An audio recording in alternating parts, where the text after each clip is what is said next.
Anda mungkin sering mendengar istilah zona nyaman atau kenyamanan ya. Jadi biasanya kenyamanan itu datang dari kondisi yang luar. Nah, yang ingin saya bahas dalam video kali ini, bagaimana Anda harus berhati-hati ketika Anda sedang merasa nyaman karena suatu keadaan. Ya, ini terjadi pada beberapa sahabat saya. Nah, pada kondisi wabah kemarin, ya, banyak pengusaha yang mengalami tekanan. Tanpa disadari, ternyata selama ini mereka sangat nyaman dengan keadaan mereka. Sehingga pada saat terjadi wabah, tiba-tiba terjadi penurunan omset, tiba-tiba terjadi perubahan dalam pekerjaan, ada pegawai yang dirumahkan, itu menimbulkan suatu guncangan. Artinya yang selama ini membuat mereka nyaman, itulah keadaan yang baik. Nah, pasti akan banyak yang protes dengan video ini ya. Memang kenapa salah dengan kenyamanan? Nggak salah ya.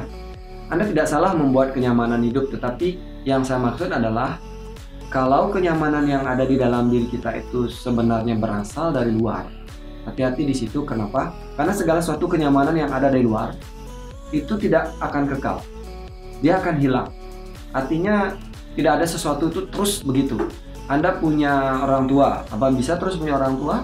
Anda punya uang itu akan terus Anda punya ya. Anda punya tubuh, bahkan apa tubuh ini akan terus Anda miliki?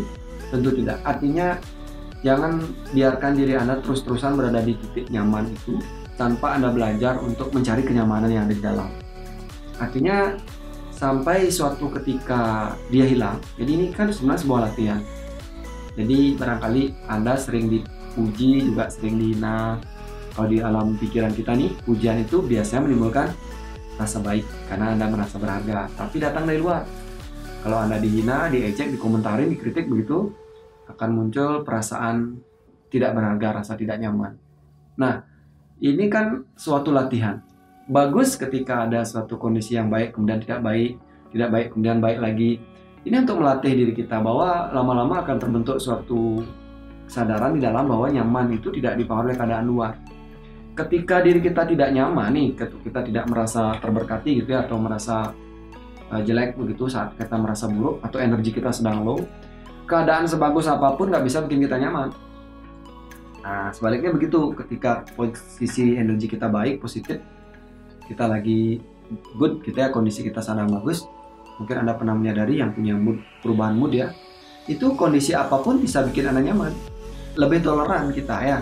Nah, di sini kita perlu belajar supaya kita tidak melekat dengan kenyamanan. Bukan saya tidak bilang bahwa Anda jangan mencari kenyamanan, bukan. Tetap lakukan yang terbaik, tetap temukan kenyamanan. Ya, saya pun juga pakai baju begini atau bermakeup yang baik begitu ya, atau menggunakan hal yang baik atau memiliki hubungan yang baik dengan orang lain. Itu juga dalam rangka merasakan kenyamanan ya. Tetapi ketika kita lebih nyaman lagi di dalam untuk tidak melekat dengan keadaan yang nyaman di luar, itu akan membuat kita semakin nyaman untuk berada dimanapun, semakin nyaman untuk berada dalam keadaan apapun. Jadi kesimpulannya adalah jangan biarkan diri Anda bahagia hanya karena keadaan di luar, tetapi temukan kebahagiaan Anda di dalam, temukan rasa nyaman ada di dalam, sehingga setiap hal yang ada di luar itu akan membuat Anda nyaman, tapi Anda tidak melekat pada kondisi itu untuk membuat diri Anda bahagia. Demikian video kali ini, sampai jumpa di video selanjutnya.